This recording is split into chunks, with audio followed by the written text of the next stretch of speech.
In 2043, the population of the Earth has multiplied many folds.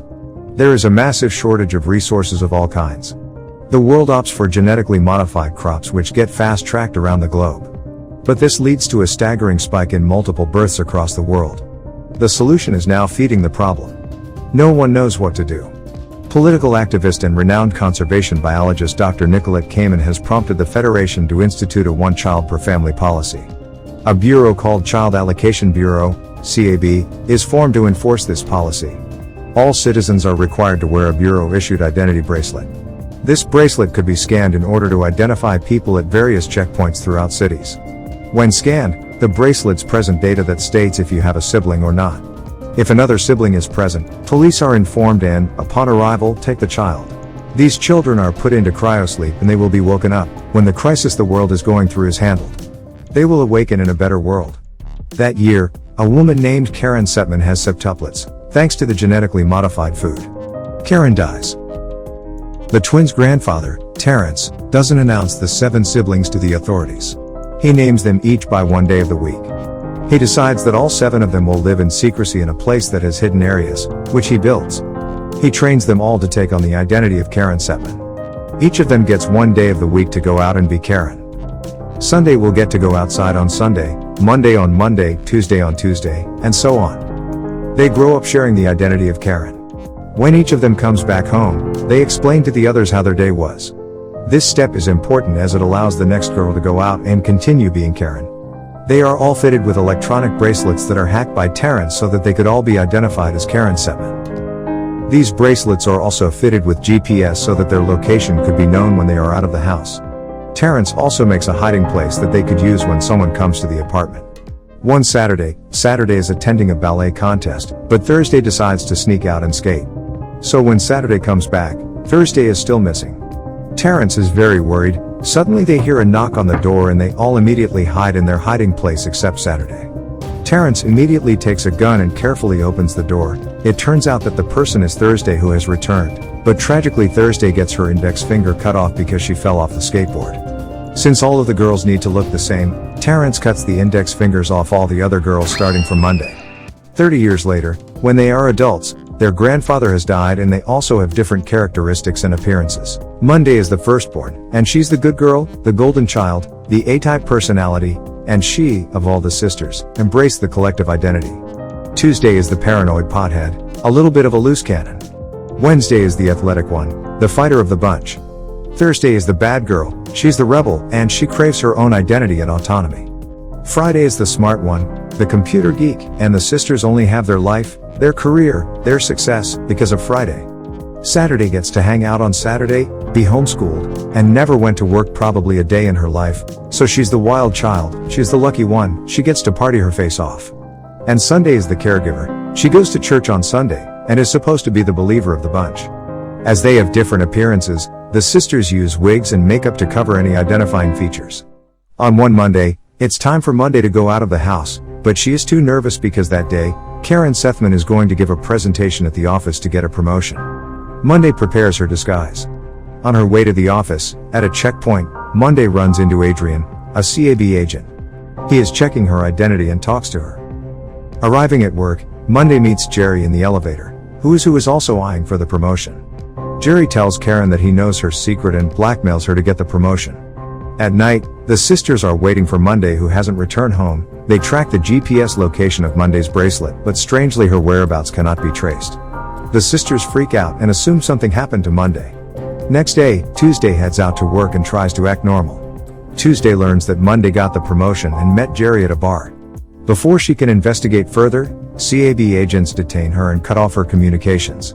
In the CAB facility, Adrian sees Tuesday escorted to a cell, where she meets Nicolette Kamen, head of the CAB. Kamen reveals that she knows that Tuesday has many siblings, and she knows there are still 5 of her twins living in her apartment. Then a CAB agent named Joe grabs Tuesday and points a knife at her. In the apartment, the 5 remaining sisters begins to panic. Not long after, CAB agents come and enter their apartment with Karen's eye, to bypass a retinal scanner. A fight ensues between the CAB agents and the sisters. The sisters manage to defeat the agents, but Sunday is shot and she dies.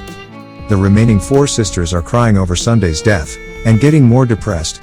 At the apartment, Friday learns that the eye is Tuesdays, and the sisters suspect Jerry may have sold them out. The next day, Wednesday leaves without disguising herself and confronts Jerry. However, it turns out that Jerry doesn't know anything about Karen's identity as one of 7 people. All he knows is that Karen has a contract with Nicolette Cayman. He reveals that Karen got the promotion when she sent millions of euros to Cayman to fund her campaign. He doesn't know any other detail. Not long after, a CAB sniper kills Jerry, so Wednesday immediately flees his apartment, but unfortunately, a CAB agent, Joe, manages to corner Wednesday. He finally shots her dead. In the twins' apartment, someone knocks on their door. Only Saturday, Friday and Thursday are remaining in the apartment. Friday and Thursday immediately hide, and Saturday opens the door. It turns out that the person is Adrian, a CAB agent. Adrian flirts with Saturday, however Saturday doesn't recognize this person. Saturday finally realizes Adrian has a romantic relationship with one of them. Adrian invites Saturday to go to his apartment. She asks for a timeout and goes in to meet with her sisters. Thursday tells Saturday to go with Adrian because Adrian is a CAB agent, so they might get a clue about Monday's whereabouts. Friday also tells Saturday to secretly sync her bracelet with Adrian's to be able to hack into the CAB server. Saturday finally agrees and goes with Adrian to his apartment. At his apartment, Saturday digs information from Adrian. It turns out that Monday was the one who had been seeing Adrian. Then, Saturday secretly syncs her bracelet with Adrian's, as Friday suggested. This allows Friday to get access into CAB's servers. On a video feed, the sisters believe they have found Monday in a holding cell. After Adrian left his apartment, Saturday immediately tells Friday and Thursday that Monday was the one who had been secretly dating Adrian.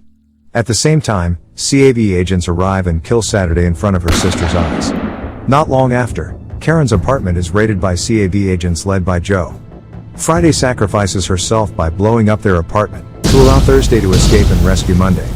Now, only 2 twins remain, Thursday and Monday, who are still locked up. Adrian hears about the explosion at Karen's apartment and goes straight to the apartment. There, he meets Thursday, who directly confronts him in his car. Thursday assumes that Adrian was the one who had reported Karen. However, Adrian does not know anything about these 7 twins.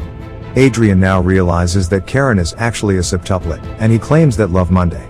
He finally agrees to help Thursday to rescue Monday. Adrian sneaks Thursday into CAB headquarters with a body bag. She is brought into the cryosleep room. There, she secretly records a child undergoing cryosleep. Instead of being frozen, the child is incinerated.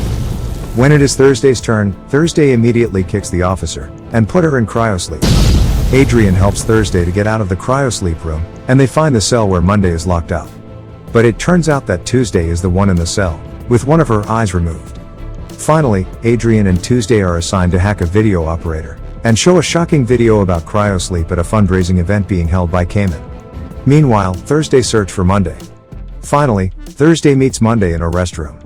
Monday looks fine. It turns out that Monday is the one who betrays the sisters. She wants to be the one and only Karen, and reported her twins to Cayman. Monday also sends large sums of money to Cayman's as bribes. Thursday and Monday fight in the restroom, and eventually, Thursday accidentally shoots Monday. Thursday then disguises as Monday at the fundraising event, and Cayman doesn't realize this.